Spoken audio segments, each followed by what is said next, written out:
Hi, it's Karen, the Weekend Craftaholic, and I am back with some of my crafting favourites, old and new, that have entered or been in my craft room in the month of May. Can you believe we're in May already? And what a month it's been, hey?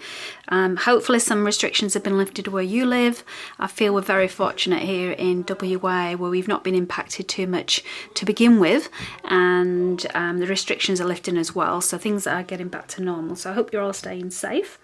I've got a few things I want to show you today. Now, some of these I will actually overlay some photographs because unfortunately I have been giving a lot of my creations away. I've been doing lots of card making just to send happy mail to family and friends, so I don't have a lot of projects to show you where I've used these products. So if you see some pictures appearing, you know why. I managed to take some photos. So let's start with something old. Now, the first thing I want to talk about was this Deco foil pen. It's an adhesive pen. I've definitely got some projects that I've photographed that I could show you for this, but this is absolutely amazing, I have to say. With this, you can also buy the Decofoil transfer gel, and they also do a duo one now as well. This needs to be heated up in, say, a laminator. The new one you can do from cold. The pen you can do from cold. This has been a great way of using up some of my scraps. So I would definitely encourage you, if you've got a foiling machine or you've got any bits of foil, find some place you can keep all of your little odds and ends. And can you see here where there's been like little scratch marks made in some of this foil, or even just lines and things?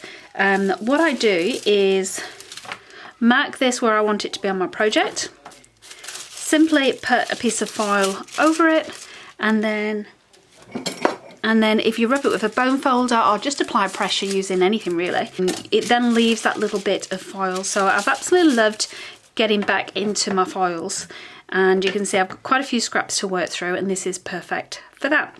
The second thing then, tied very nicely to this, is my little collection of foils with Couture Creations.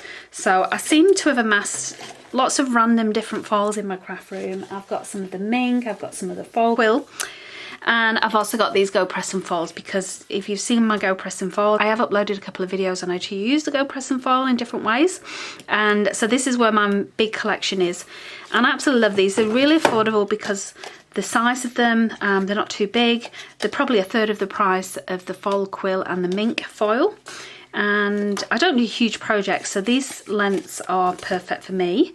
And you can see I've got most of the colours that are in the range, and hopefully you can see this. This is a little, I think I got it from Kmart or Officeworks. It's meant to be like a paper rack for a desk, and it fits these little foil boxes perfectly.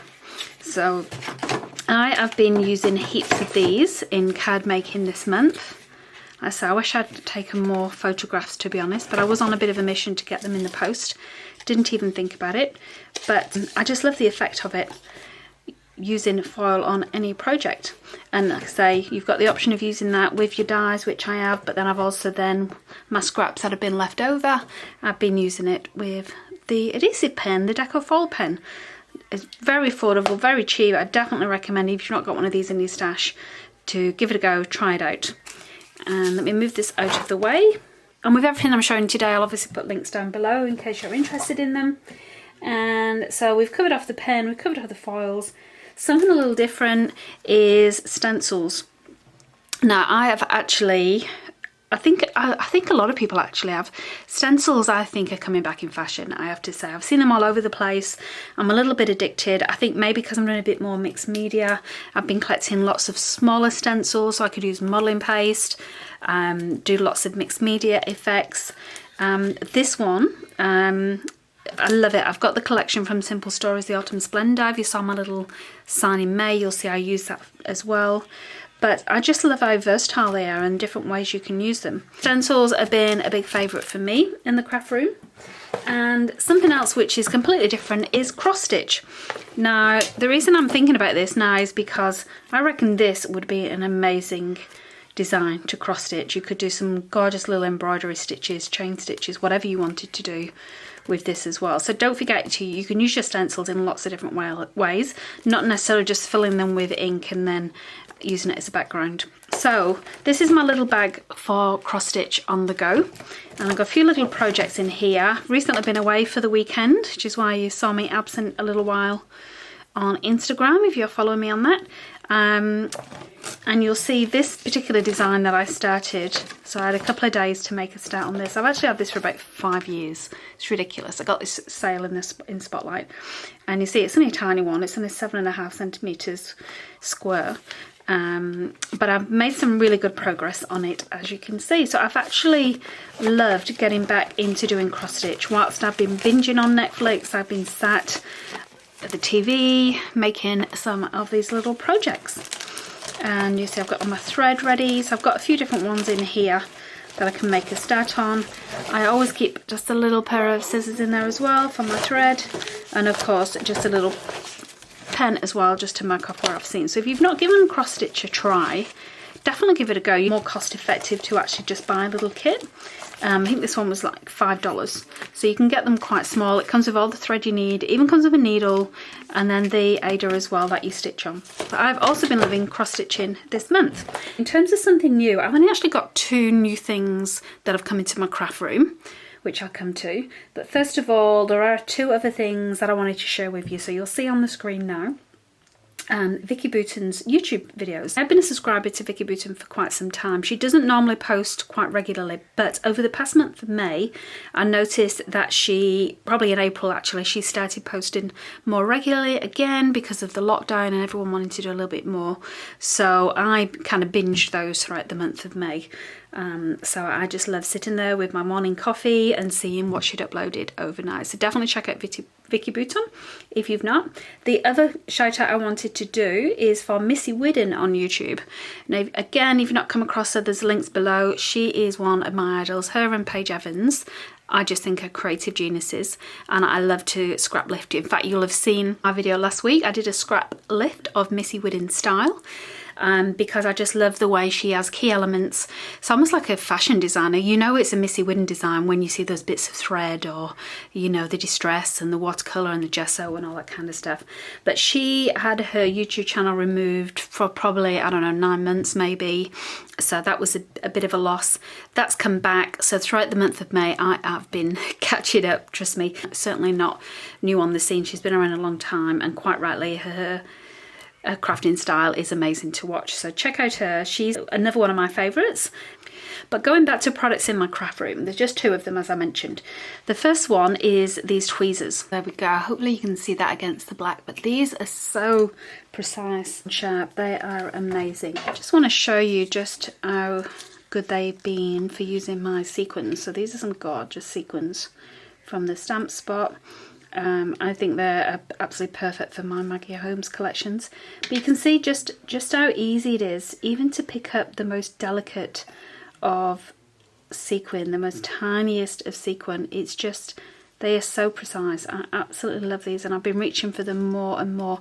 And they're new in my craft room. I actually got them probably April. But as you know, I don't like recommending things until I've had a really good go at them and realise they are for me. So probably on them for about 6 weeks, 7 weeks, and absolutely one of my favourites on my desk. The other thing that's a favourite on my desk, and you may have seen this around the place, these are from Lots of Style, and it's a little bin, Lots of Style bin, and I'm going to try and put it on its side so you can see. So it just opens up, it's got a really nice design to it. Let's see, it's about 4 by 8 inches dimensions, and it just lifts up, and then you actually get to put in them as well, would you believe. They come in different colours. This is the one that I chose, and they don't take up too much space at all. You can see you can just put your bag in, it flips down. Really nice design. In fact, so nice, my daughter's been trying to steal it for all of her beauty products, and you can see how I've personalised it here. A lot of people have personalised them. If you look on Lots of Style shop on Instagram, which I'll tag below, you will get to see lots of little ideas and inspiration as well for yours. So I've actually been using this on my craft desk. I am actually thinking I need another one though for my sewing desk, because it is absolutely great for when you're doing lots of sewing and throw your threads away in the top. So great size. It just looks so neat, you know, rather than having great big trash bin or whatever. Mine's on the floor, as you'd have seen in my craft room tour, so it's not always close to hand if I'm opening the drawers. Got into your craft room storage, and you like to make sure your room's nice and neat and you love pretty things, as we all do, then definitely check out this. Now I do have a discount code for this. You can get 30% off. So again, I'm putting details across the screen and they'll be down below. But if you use Craftaholic 30, you will see a discount code for 30% off anything in the shop. They do have a couple of other designs of things that I absolutely want for my craft room. The only problem is they're sold out, so I'm going to keep checking back. But I'm digressing. This is my favourite for May. So that is it for May. I hope you have had a great crafting month of May. And thank you for watching to the end. If you've got any products that you've absolutely loved, or YouTube channels, podcasts, anything like that, please leave comments below. I'd love to hear about them and check them out. And you never know, they might appear in my craft favourites for June. Thanks for watching.